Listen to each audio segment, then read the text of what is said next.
கட்சி நிறுவனங்களும் வெளியிடாமல் தவிர்ப்பது ஜனநாயகத்திற்கு நல்லது என்பதை நான் தெரிவித்துக் கொள்ள கடமைப்பட்டிருக்கிறேன். ஏனென்று சொன்னால், ஜனநாயகத்தின் ஒரு தூணாக விளங்கிக் கொண்டிருக்கின்ற பத்திரிகை துறை,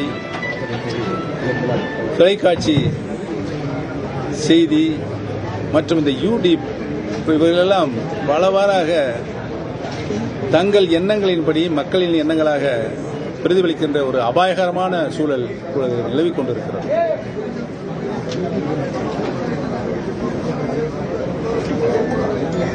நாங்கள் நடத்தி கொண்டிருப்பது அனைத்து இந்திய அண்ணா முன்னேற்ற கழகத்தினுடைய அடிப்படை தொண்டர்களின் உரிமைகளை மீட்டெடுக்கின்ற, பாதுகாக்கின்ற கழகமாக நாங்கள் உருவாக்கி சட்ட போராட்டத்தை நீதிமன்றத்தில் நடத்திக் கொண்டிருக்கிறோம். நீதிமன்றத்தில் நடத்திக் கொண்டிருக்கின்ற நாங்கள் ராமநாதபுரம் நாடாளுமன்ற தேர்தலில், பொதுத் தேர்தலில் நான் போட்டியிடுவதற்கு முக்கிய காரணம் எங்கள் பக்கம் தொண்டர்கள் இருக்கிறார்களா என்பதனை நிரூபித்து காண்பிப்பதற்காகத்தான் நான் அந்த தேர்தலில் போட்டியிட்டேன். சுயேட்சை சின்னம், பலாப்பழ சின்னம். 12 நாட்கள் தான் என்னுடைய தேர்தல் பிரச்சாரம் இருந்தது. அந்த தேர்தலில் இவரெல்லாம் என்னை எதிர்த்து நின்றவர்கள் தேர்தலை நடத்தினார்கள் என்பதை உங்களுக்கு நன்றாகவே தெரியும். தமிழகத்தில் இருக்கின்ற பல்வேறு தொகுதியிலிருந்து ஓ பன்னீர்செல்வத்தை 6 பேர்களை ஓ பன்னீர்செல்வமாக அங்கு கொண்டு வந்து நிறுத்தினார்கள். அவர்களெல்லாம் அங்கு வந்து நிற்பதற்கு செய்த சதி, எப்படியாவது பன்னீர்செல்வத்தை தோல்வியடை செய்ய வேண்டும், தொண்டர்களும் அவர் பக்கம் இல்லை, மக்களும் அவர் பக்கம் இல்லை என்ற நிலையை நாங்கள் உருவாக்க வேண்டும் என்று செயற்கையாக செய்த சூழ்ச்சிதான் அது என்பதை நான் முதலில் தெரிவித்துக் கொள்ள கடமைப்பட்டிருக்கிறேன். அந்த சூழ்ச்சிகளெல்லாம் முறியடித்து அனைத்து இந்திய அண்ணா முன்னேற்ற கழகத்தினுடைய அடிப்படை உரிமைகளை மீட்டெடுப்பதற்காகத்தான் இந்த கழகம் உருவாக்கப்பட்டிருக்கிறது என்பதனையும், எங்களுடைய நோக்கம் சட்ட போராட்டம் நடத்தி அந்த உரிமைகளை மீட்டு தருவதுதான் எங்களுடைய நோக்கமாக இருந்திருக்கிறது, இன்று வரை இருக்கிறது என்பதனையும், தேர்தலில் தனிக்கட்சி துவங்குவதோ இல்லை என்றும்,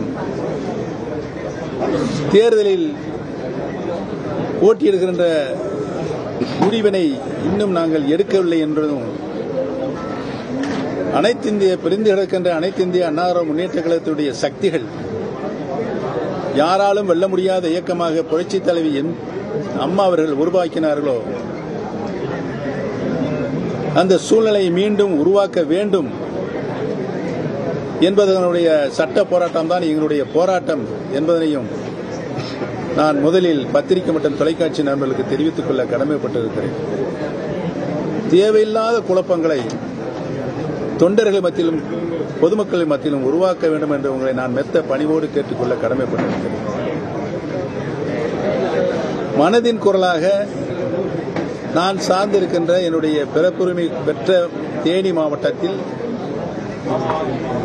இந்த தேனி மாவட்டம் அனைத்து இந்திய அண்ணா முன்னேற்ற கழகத்தினுடைய சரித்திரத்தில் இடம்பெற்றிருக்கிறது. புரட்சித் தலைவர் எம்ஜிஆர் அவர்களை முதலமைச்சராக கொண்டு போய் நிலைநிறுத்திய மாவட்டம், மாண்புமிகு அம்மா அவர்களையும் முதலமைச்சராக நிலைநிறுத்திய மாவட்டம்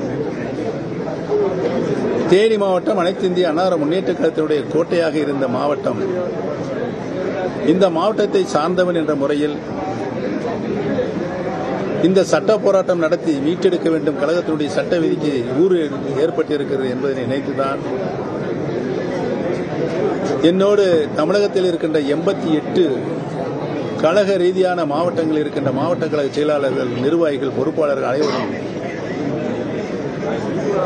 நாங்கள் போராடி கொண்டிருக்கின்றோம் என்பதனை முதலில் நீங்கள் புரிந்து கொள்ள வேண்டும். அந்த நிலையிலிருந்து நாங்கள் மாறுபட வேண்டும் என்று சொன்னால், பிரிந்து கிடக்கின்ற அனைத்து இந்திய அண்ணா முன்னேற்ற கழகத்தினுடைய புரட்சித் தலைவி மாண்புமிகு அம்மா அவருடைய சக்திகள் ஒன்றிணைய வேண்டும் என்பதுதான் எங்களுடைய தலையாய கோரிக்கை என்பதை தெரிவித்துக் கொள்கிறேன். கேளுங்கப்பா ஐயா, நீ கேளுங்க. இங்கே அனைவரும் ஒன்று சேர்ந்துருக்கிறீங்க. இன்னைக்கு கடம்பூர் ராஜு நாங்கள் எல்லாமே ஒன்றா தானே இருக்கோம், நாங்கள் எங்கே பிரிஞ்சிருக்கோம், எல்லாமே ஒன்றா இருக்கும்போது அவரே தனியாக இருக்காரு அப்படிங்க. தமிழ்நாட்டு மக்களுக்கு அது தெரியும், பிரிந்திருக்கிறோமா ஒன்றாக இருக்கிறோமா அது தெரியும். ஒரு பொய்யை திரும்ப திரும்ப சொன்னால் அது உண்மையாக விடாது என்பதை நான் கடம்பூர் ராஜு அவர்களுக்கு தெரிவித்துக் கொள்ள கடமைப்பட்டிருக்கிறேன். சொல்லுங்க. இன்றைய கூட்டத்தில் நீங்க எடுத்த முடிவு என்ன? இந்த கூட்டத்தில் இன்னைக்கு ஆலோசனை கூட்டம் மாவட்ட அளவில் நடத்திருக்கீங்க. இந்த கூட்டத்தில் கழகத்தினுடைய அனைத்து தேனி மாவட்டத்தில் கழகம் ஒன்றாக இருக்கும்போது என்னென்ன நிர்வாகிகள் இருந்தார்களோ அவர்கள்லாம் அப்படியே இருக்காங்க. அவருடைய மனதின் குரலாக அறிய வேண்டும் தான் நான் இங்கு வந்து இந்த கூட்டத்தை கூட்டச் சொன்னேன். மாவட்ட கழக செயலர் நேற்று தான் சொன்னேன். அனைத்து நிர்வாகிகளும் இங்கு வந்திருக்கிறார்கள். அனைவரும் ஒருங்கிணைந்த குரலாக தலைமை அனைத்து இந்திய அண்ணா முன்னேற்ற கழக தொண்டர்களின் உரிமை மீட்டெடுக்கின்ற கழகமாக இருக்கின்ற இந்த கழகத்தினுடைய தலைமை முடிவுக்கு நாங்கள் கட்டுப்படுவோம் என்று சொல்லியிருக்கிறார்கள். அனைவரும் ஒருமித்த குரல். அண்ணன் ஓபிஎஸ் அவர்கள் தேசிய ஜனநாயக கூட்டணிக்கு வருவார் என்ற 100% நம்பிக்கை இருக்கிறது டிடிவி தினகரன் ஆசைப்பட்டிருக்காரு. அதிமுக நீங்களே சொல்லியிருக்கிறார். அதிமுக நீங்களே இப்ப என்ன சொன்னீங்க? திரு டிடிவி தினகரன் அவர்கள் ஆசைப்பட்டிருக்கிறார் என்று சொன்னீர்கள். அவருடைய ஆசை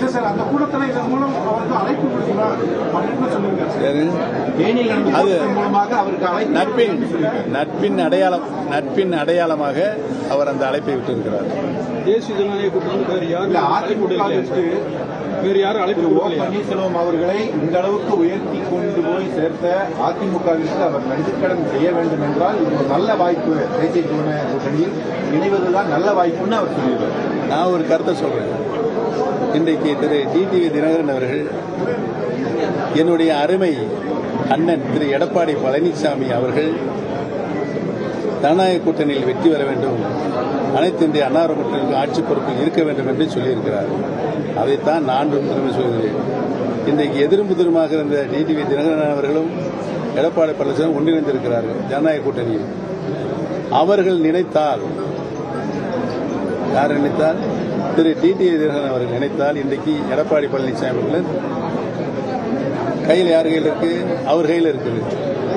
நாங்கள் இணைய வேண்டும் சொல்லியிருக்கிறோம். அதிலிருந்து மாறுபட மாட்டார். யார் இணைய வேண்டும் என்ற கோரிக்கையை திரு டிடிவி மாறுபட மாட்டார். அவரும் அந்த கருத்தை அங்கே வலியுறுத்த வேண்டும்.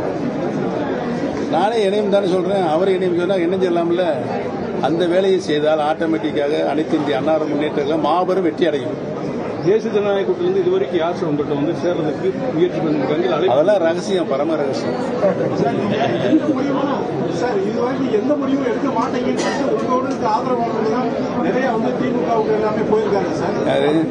வைத்தியலிங்கம் போயிருக்காங்க இல்லையா? இந்த இரண்டாவது தர்ம யுத்தம் ஆரம்பிக்கப்பட்டதே திரு மனோஜ் பாண்டியன் அவர்களும் திரு வைத்தியலிங்கம் அவர்களால் தான் என்பதை தெரிவித்துக் கொள்கிறேன். நாங்கள் இந்த கூட்டணி இந்த எலெக்ஷன்ல தாவேக்காவுடனும் திமுக இணைய புரியுங்கிற மாதிரி ஒரு மிகப்பெரிய அதான் நான் ஏற்கனவே ஆரம்பத்திலே உங்கள்கிட்ட சொல்லிட்டேன். தேசியங்களும் வதந்திகளும் செய்தித்துறையிலிருந்தும் தொலைக்காட்சி துறையிலிருந்து பரப்பிக் கொண்டிருக்கிறீர்கள். அதை நிறுத்த வேண்டும் என்று சொல்லியிருக்கிறேன். பணிவான வேண்டுகோள். பார்த்துக்க, நீங்க எங்க பார்த்தா உங்களுக்கு பாவமா தெரியலையா? இந்த மாதிரி பொய் செய்திகளை வெளியிட்டு கொண்டே இருக்கீங்களே. இப்ப அண்ணன் எந்திரிச்சு கொஞ்சம் சத்தம் போட்டு பேசினார், பொறுமையா இருங்கப்பா. அதை இங்க குழப்பம் ஏற்பட்டு ஒரு பத்திரிகை தொலைக்காட்சியில் போட்டுக்கிட்டாங்க. எந்த விதத்துல நியாயம் இருக்கு சொல்லுங்க? கூட்டத்தை அமர்த்திட்டு இருக்காரு. யாரு இங்க சண்டை உள்ள எல்லாம் சமாதானமா ஒருங்கிணைந்து அண்ணன் தம்பியா தான் நாங்க கருத்துக்களை பரிமாறிக்கிட்டு. நான் கூட சொன்னேன், மனதின் குரலாக நீங்க எழுதி கொடுங்கன்னு. நாங்க எழுதி கொடுக்க மாட்டோம், உங்களுடைய குரலை தான் நாங்கள் ஒழிப்போம் வந்து ஒருமித்த குரலாக ஒழித்துக் கொண்டிருக்கிறோம். இது எங்க குழப்பம் வந்துச்சு? எதுக்கு தொலைக்காட்சி அதுக்குள்ள முந்திக்கிட்டு போய் சொல்லி செய்தி போடுறீங்க? குழப்பம் விளைவிக்க வேண்டும் என்று சில செய்திகளில் வந்திருக்கிறது, தவிர்க்கப்பட வேண்டும். ஆனா மக்கள் தெளிவா இருக்காங்க. நீங்க என்ன குழப்பினாலும் மக்கள் தெளிவா இருக்காங்க.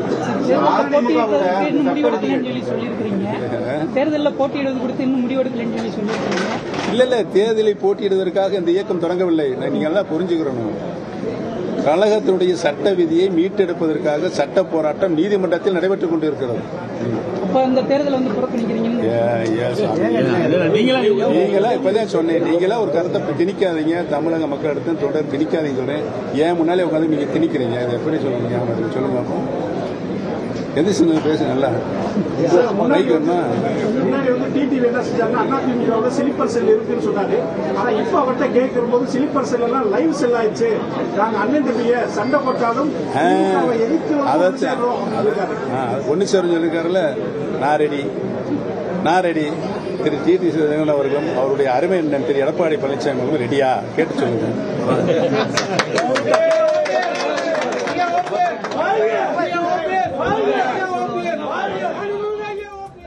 தேர்தலில் போட்டியிட இந்த இயக்கத்தை தொடங்கவில்லை, அது தொடர்பாக இன்னும் முடிவெடுக்கவில்லை.